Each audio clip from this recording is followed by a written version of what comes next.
solutions that make sense are there, but how to convince the parties involved is not such an easy thing. Here's the problem. These are the countries of the Nile, as I explained before. And here you also indicated the GDP per capita. That is actually a few years back, and it's a bit outdated. I think the American GDP is quite much higher now, close to $48,000 or something. But the difference is of a couple of orders of magnitude or more with respect to these countries. These countries, some of them, are some of the poorest countries in the world. So Tanzania, for example, let's see, Tanzania would be here. It's right now $300 per capita per year.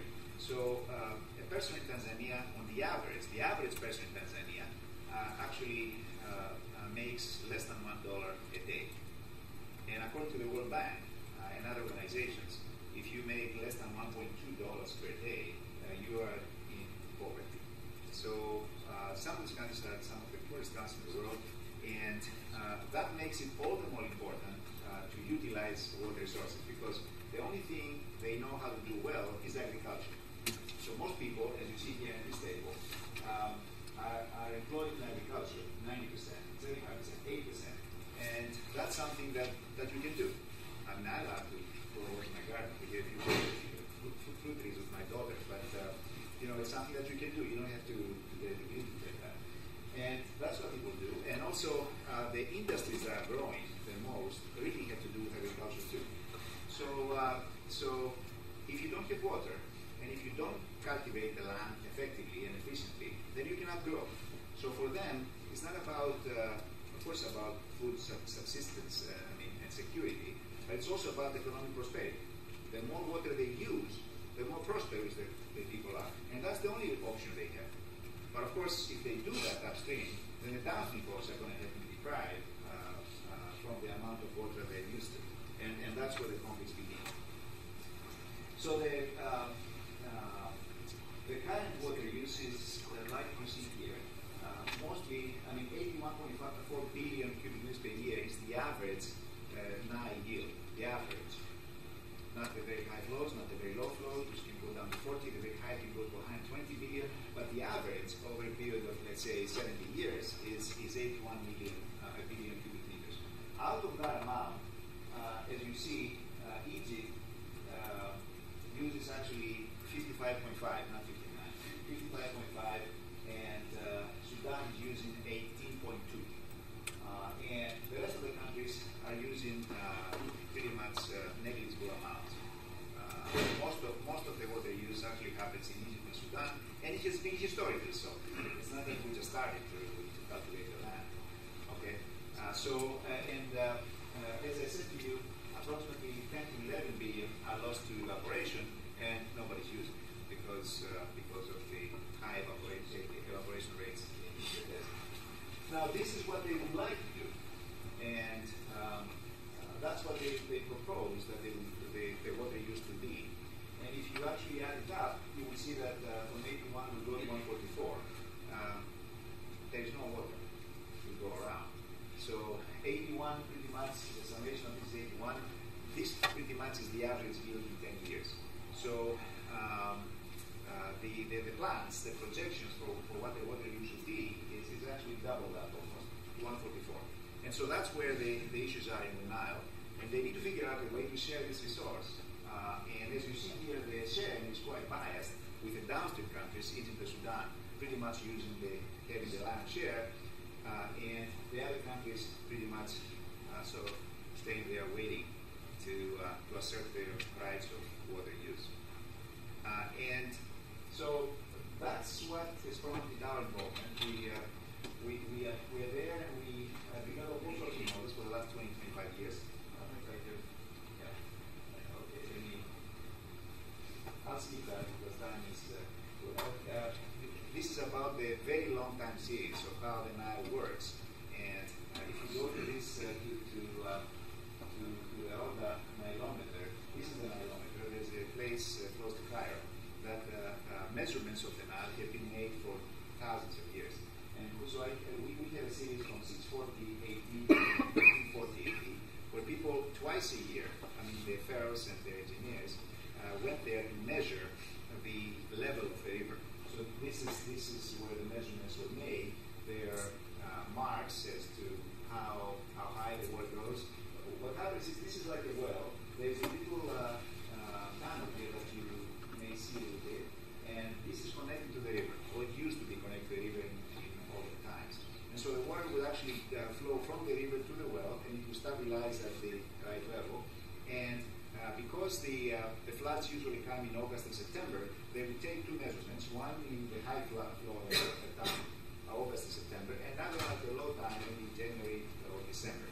And so we have two measurements, and these are the two measurements from per year, from 640 to 1440. It's one of the longest geophysical series, and it's really a treasure trove for people like us who like to look at the hydrological characteristics and persistence and what its climate actually does, not just over a season or a year or 10 years, but over millennia. It's really a very interesting time series, and in fact, these are the measurements that we actually have of the flow of the Nile right at the High Aswan Dam area, which is from 1870 to today. So we have about 130 very exact measurements on a monthly basis, which we use. But if you contrast this 120 years to the long series that I mentioned to you, you see that the 120 years go here, and then you have the rest of it really been extended for much, much more. And this particular series, after you analyze a bit the persistence of the Nile, you probably remember the 7 years of drought and 7 years of flood. That means that this river has exhibits a significant persistence over time, and the Hart coefficient, for those of you that might be familiar with it, Hart was an English hydrologist who lived in Egypt, and he had made some great discoveries, which are known, and some that are not so well known. But we have used these methods to try to anticipate what potentially can happen to this river, over a significant amount of time. And this is what you see here. This is the average of the present day flow that comes to the High Aswan Dam. This 81.4, and this is how the variability of this river can actually go. It can depart very widely away from what the present conditions are. That's the point. And the reason why we should study this is to try to understand how vulnerable we get by actually apportioning and allocating every drop of water in the river.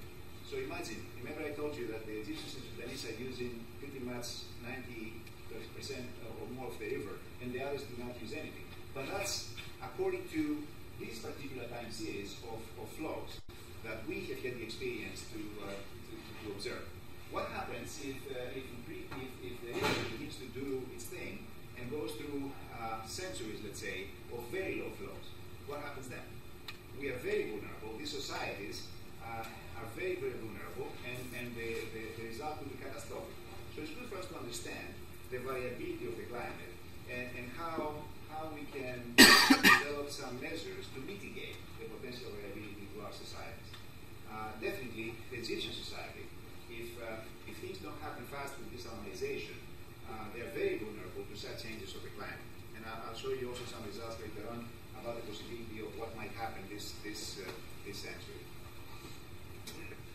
So what we do for these countries is that we actually work with all of them. We have been in all of these countries. We have collected data from power companies and power utilities, water utilities, Ministry of Agriculture, Ministries of Water and Environment, and we have developed a number of models that actually simulate the flow in the river and what's happening to it and the utilization from the sources to the end, to the Mediterranean. And every little segment, we have looked at the flow that exists, we calibrated routing models and reservoirs and how power is produced given certain amounts of water going through the turbines and the heads being at a certain position and all these other things. And we have developed these models very unique and very user-friendly. And so I had worked with generations of graduate students to develop that. It took us at least 10 years. The funding came from the United regions and also these countries. And but we enjoyed it. It's a lot of fun to that's why I went in this business, and the students got their PhDs out of that and masters and other things. We also got to go to the Nile. We got to raft down the Nile. It's fascinating to be there. If they don't tell you they're crocodiles, but the good thing about these tools that we developed is also going back to the little quote I get from Wells, that this is also a vehicle for people to understand better, to train themselves, and to develop a tradition, a culture of training and education for their engineers and scientists. And so perhaps the one that pleases me the most is that I know that many students in Dar es Salaam and Cairo University and Ethiopia and Uganda and Makerere University have used these tools of ours to do their masters and PhDs themselves. And they're now populating the agencies and the universities that actually deal with such problems. So that part, I think, which was not in my original thinking, because I was excited a lot just to understand how the river works, that part turned out to be a very satisfying experience for me, and I'm very fond of that region because of that. So we have developed a number of models, like I said to you, and perhaps the one that actually looks at the whole basin is called the Nile DSTs, the Nile Decision Support Tool, and I'll show you a couple of runs for that one, but it has the ability to look at every sub-basin over here, Ethiopia and Uganda, Tanzania, Sudan, and Egypt, and play what-if scenarios. So, for example, if the Ethiopians say, what if we build a few reservoirs in our land because we want to, in these red dots, because we want to produce power, what would that do to all of us? What would it do to us in terms of power production? How much could it produce? At the same time, what could it do to the rest of the downstream users and the Egyptians? Because, of course, they have to agree eventually. Or other things. For example, the same thing with the Kenyans and the Tanzanians. If they were to take 1 billion cubic meters of water from Lake Victoria for irrigation purposes, and the projects and the PhD studies are almost ready to go, what would that mean to everybody else all the way down the Mediterranean? That's what the trade-off is. So that's what this model is doing. It's trying to develop and explore and sort of define the trade-offs that these people have to, all of the countries have to consider before they agree or disagree on a major decision for development in the basin. But we also, in addition to this, which is the planning tool, it's a planning tool because we have to consider options about water sharing and developing the basin in major works for the next 50 years. That's the kind of decisions you do there. You're thinking, what should I build in this system? What can we build to be able to create storage, to make sure that we relieve the stresses in the system for the next several decades? That's planning. But then there's already things on the ground in terms of infrastructure and needs that they have to address anyway on a day-to-day basis. So we also develop for them these more locally focused models that also give a higher resolution in terms of the timing. And we implement those with these agencies, and they use them to operate the system day to day. So that's what we have in Lake Victoria countries and also in Egypt. So if you go to Egypt, as I told you, and if you go to the Ministry of Water Resources and Irrigation, the tool that they use to operate the dam, the Hashman Dam, the turbines, came from Georgia Tech. We have developed it. And the same thing in Point Falls, this reservoirs that I showed you, the Nalu Valley and Kira in Uganda. The operational models are ours. And we do the same thing. That's our thing that we like to do. In the Three Gorges Dam, for example, in China, they also use our tools to do this dispatching of the turbines, which they're being to put in online to meet certain power demands and things like that.